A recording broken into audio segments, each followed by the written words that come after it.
You are listening to the Star Coach Podcast with Meg Rentschler, Episode 18.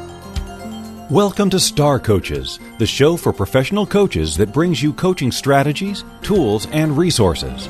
Whatever your focus or niche, take a front seat weekly as industry leaders, decision makers, and innovators share their wisdom and expertise on the ins and outs of successful coaching. Now join your host, Meg Rentschler, as she connects you with your star coaching potential.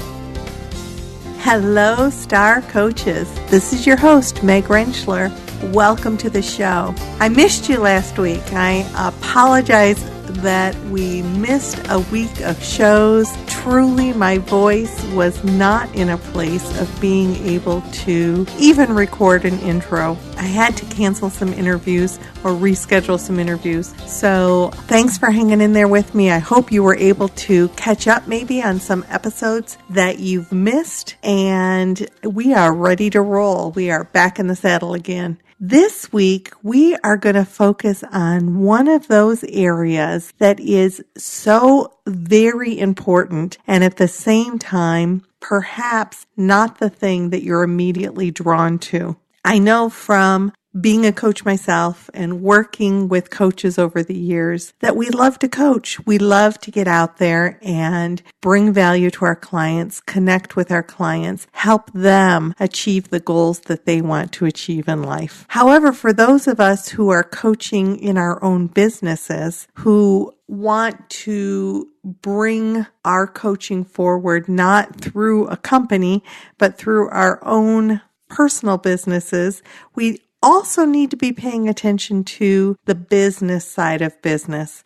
And that's not always something that we're immediately drawn to. I've invited Connie Whitesell onto the program today to talk about business planning for service professionals. Connie is the owner of Scattered to Streamline Business Coaching. And her business is all about helping current or people who want to go into small businesses thrive by paying attention to the business part of their business. Being creative people, being people who want to create good in the world and help others achieve their goals, we can be very creative and have lots of ideas and lots of different balls in the air. And that's what Connie does in her business. She helps streamline and focus that kind of creativity. So I'm going to encourage you to listen to some of the steps that Connie uses with her clients and think about how you want to be in your business and how you want to present as a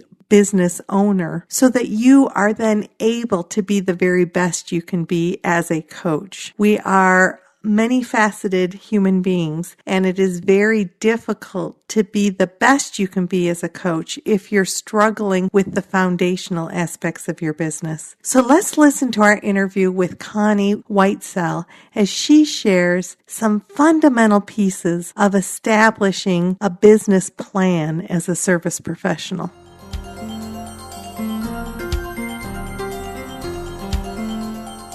Connie, I want to welcome you to the show. I'm so excited to have you come share your expertise because very truthfully, what you do is one of those things that I think coaches need to strengthen and might not be in their immediate wheelhouse of strength. So thank you for coming and sharing your expertise with us about business planning. Oh, thank you, Meg. I really appreciate you inviting me. And I appreciate the opportunity, too, to talk about business planning in a way that I hope is a little more fun and a little more inspiring than we often think of business planning. Exactly. Yeah. So, and when I heard about you and reached out to talk with you, I was so excited because I hear from coaches, I love to coach. I want to get out there. I want clients. I want to coach. But this business part of it is kind of intimidating. Or I just did a mentor session last night for the first time with a gentleman, and he said, I am paralyzed with the fear of, what do I do to kind of get the business part of it going? So let's start with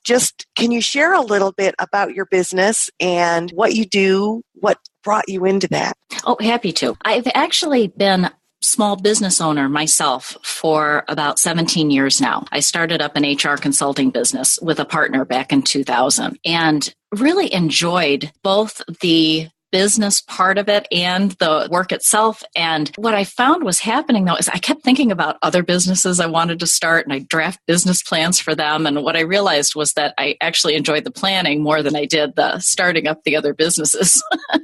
And I had also been working with a coach for several years, and this coach had been a really big help to me in achieving both personal and professional goals. So about 10 years into my consulting practice, I thought, I'd like to do something a little different, but I don't want to give up the business that I have. I really enjoyed my clients. I just needed a little change of pace. It was getting a little rote. So I thought, I'm going to explore coaching because I'm enjoying the business planning. I've helped some of my friends do some of their plans. So I was thinking about specifically around business coaching and went through an intensive 1.5, 2-year coaching program, got my certification, so on and so forth, and initially added the coaching as an additional service through my existing business. And so that worked out really well. I could do both and develop more of the business coaching while I'm doing the HR consulting. But a few years ago, we reached a point where for my husband's job, he's a college basketball coach, we had to move. And so for all those years, I had a set office in Chicago. My partner was there, had an assistant there. So once we started on the move, it just really didn't make sense to maintain that office in Chicago and that sort of thing. So we just shifted the entire business entirely.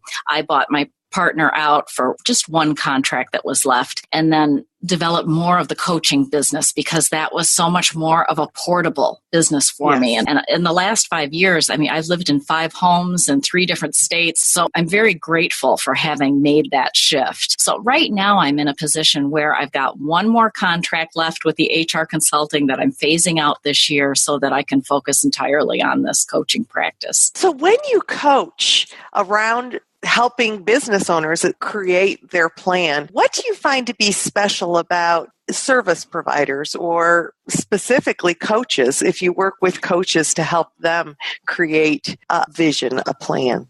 I think it really comes back to something that you said earlier. Now, I do happen to work with a pretty wide variety of people in different businesses. What is the same about my clients is they are all small business owners. So 1 to 2 person owners of businesses of 25 employees or less. And sometimes it's just that person. So it coaches, financial advisors, insurance brokers, various things like that. But the one thing that I find the same between these people and coaches, as you said, service providers, is that they are so passionate about what they do and they're so good at what they do. But exactly what you said, there are elements of the business administration, the business setup that are very daunting for them. And so in some cases, it almost paralyzes them from moving forward because if you're going to be a business owner, you have to do some of those elements until you reach a point where you can give it to somebody else to do. Yeah, so that's probably the main thing. So I really enjoy being able to come in and help people hold their hands through that initial process and help them break it down, develop that plan so that they feel that they can handle it much easier, just get more focused and very streamlined about the process. That concept of focus, I think clarity around so many things becomes sort of the foundation to begin to build on. And you talked about helping people start. What kinds of processes do you have with your clients? You have, I would think, maybe something different for people who are brand new starting versus people who might have some foundation built. Absolutely. The one thing that is in common typically with my clients, whether they're just starting out or whether they have been in business, is when we first start working together, we spend a good amount of time together. Either I go to them, they come to me for a day or two, or we have extended Skype sessions together so we can really get to know each other better and so that we can dive deep into all of the ideas that people have.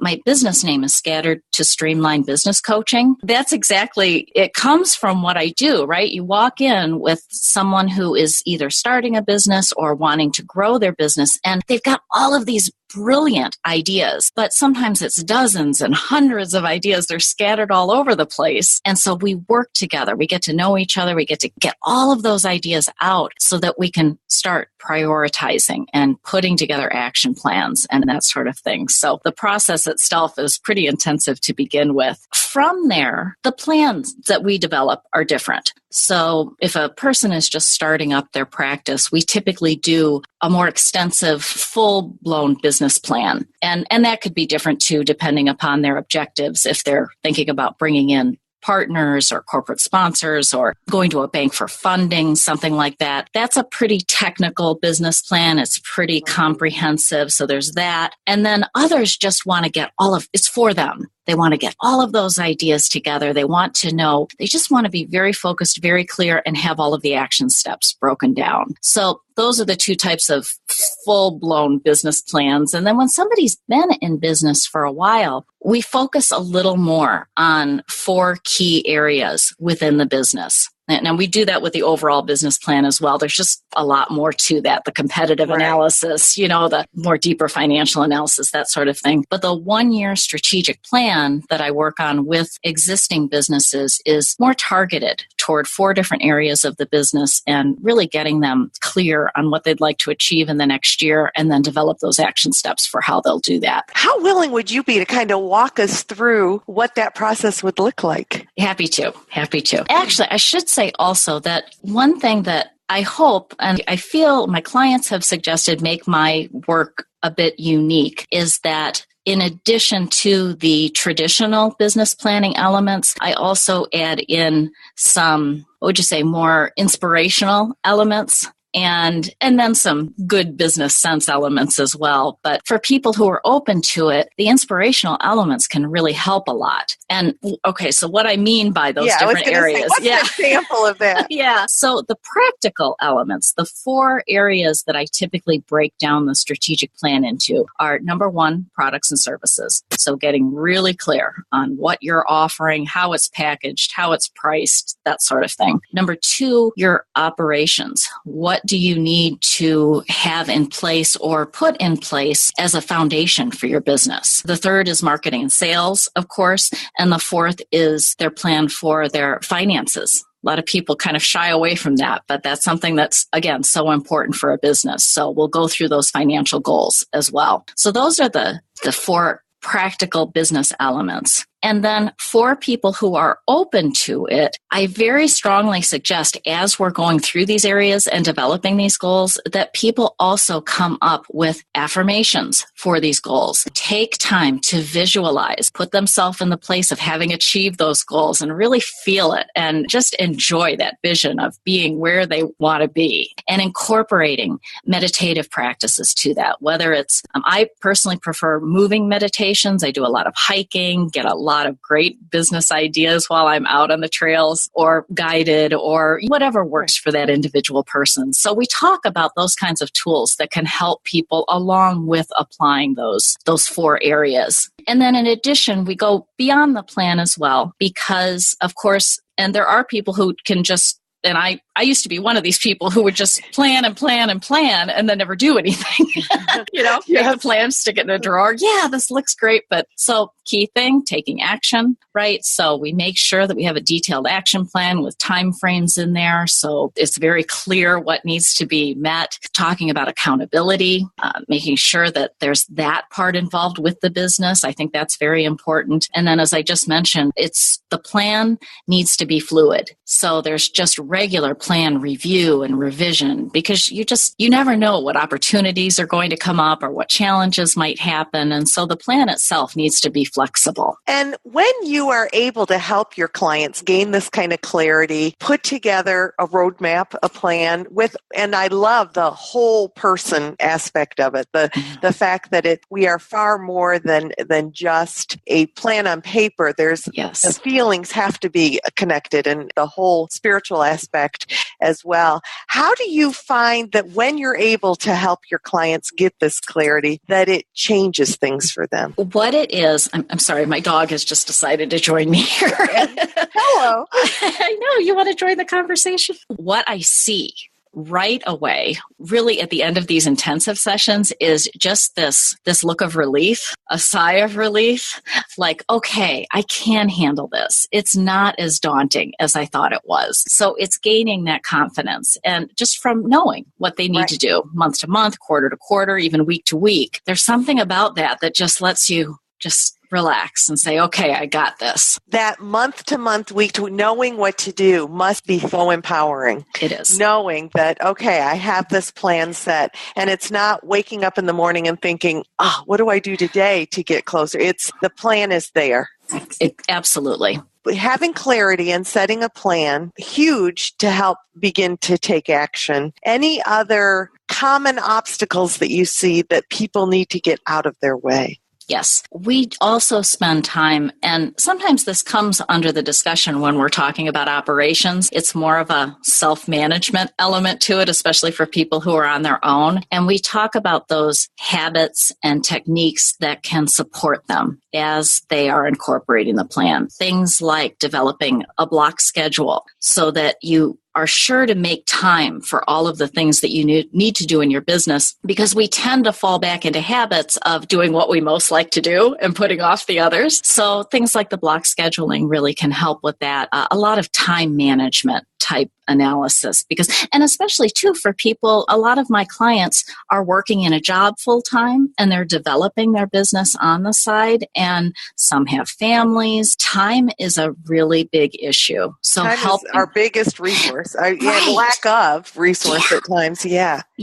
So I would say that's probably outside of the planning, probably the biggest area we spend time in, the finding that time, and then a lot of other kind of good sense business strategies and habits that can help people. But the time management is probably the biggest, and staying motivated. Excellent. I'm curious, and I didn't ask you this in advance, so you might not be ready, so take this or leave this, but I'm curious if you have obviously a confidential, but like a bit of a case study or a bit of an example of somebody that you worked with that went from scattered to streamlined and what it did for them. Absolutely. This is a big time for me because it's the beginning of the year. So I often work with people November, December, January, February, getting ready for the current year. And last year, I was working with two gentlemen who owned an insurance company. And they had I think they had 16, 17 employees with them. And they had a practice of buying other companies, and that was the way they were growing their business, and they weren't really focusing on the customer service. So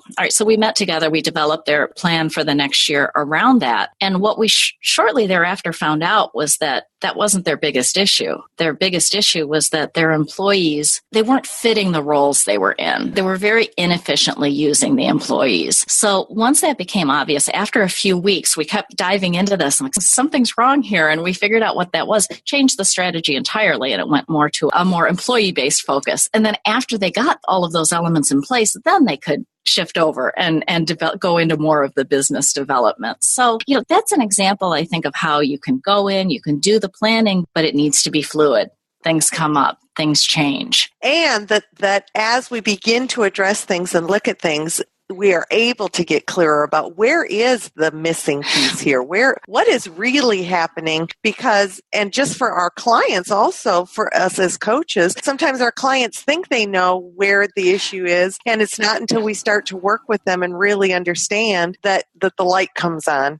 And business planning does that for us as well. Another example that comes to mind that's more coaching related, I think would probably be more helpful to your audience, is I've been working with a gentleman who just started up a leadership development and executive coaching practice. And his initial ideas were to have, his process was going to be lunch and learns, going into businesses, doing the hour-long presentation, developing his clients, and that being in one way, working with material from other coaches, big-time coaches he'd learned, adding his own twist to it, presenting, that person's materials from another perspective. But once he got into it, what he realized was that his own experiences, he used to be a college basketball coach himself, those experiences, it just created his own process that applied so well that he calls it the athletics of business. So what he does, what he did in coaching carries over so well into business. So now he's going in and he's getting these really big speaking engagements and talking about his own process. So it was really neat to watch him go through this transition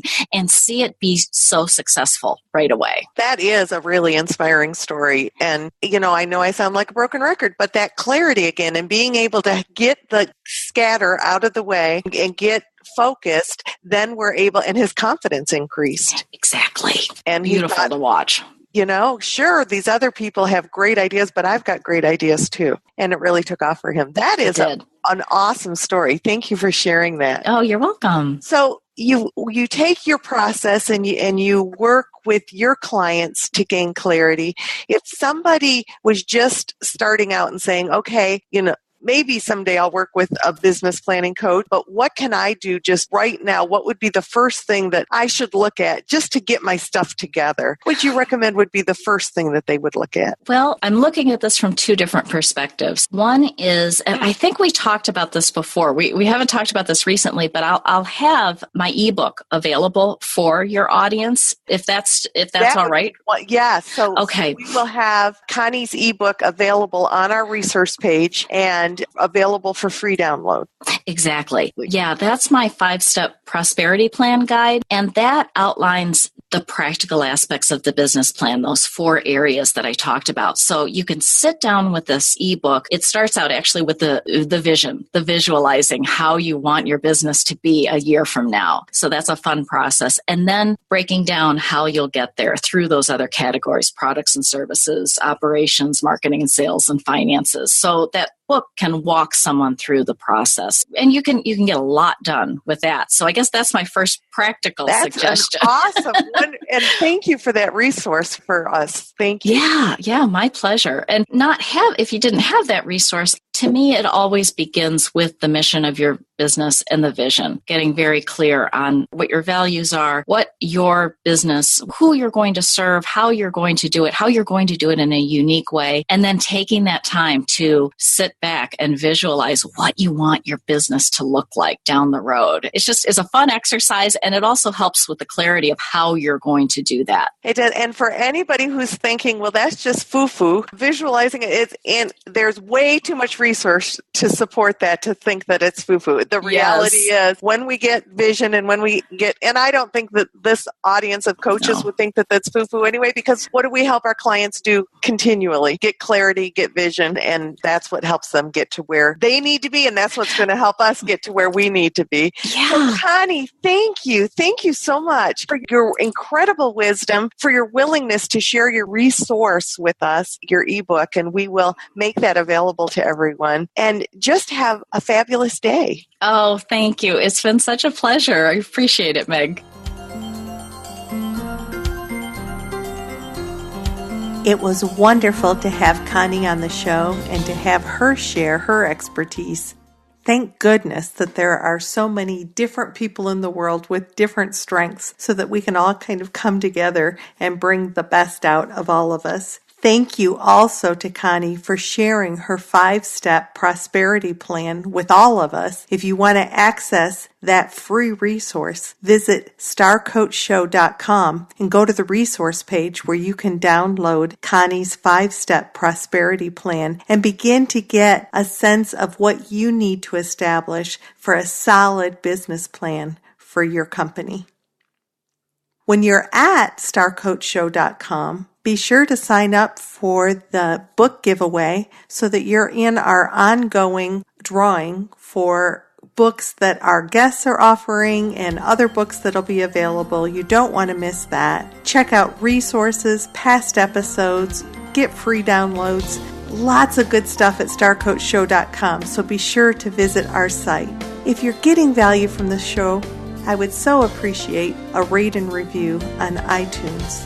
So I hope you enjoyed this show and that you're ready for next week. Have a fabulous week. And until then, this is Meg Rentschler wishing you the very best for your coaching success.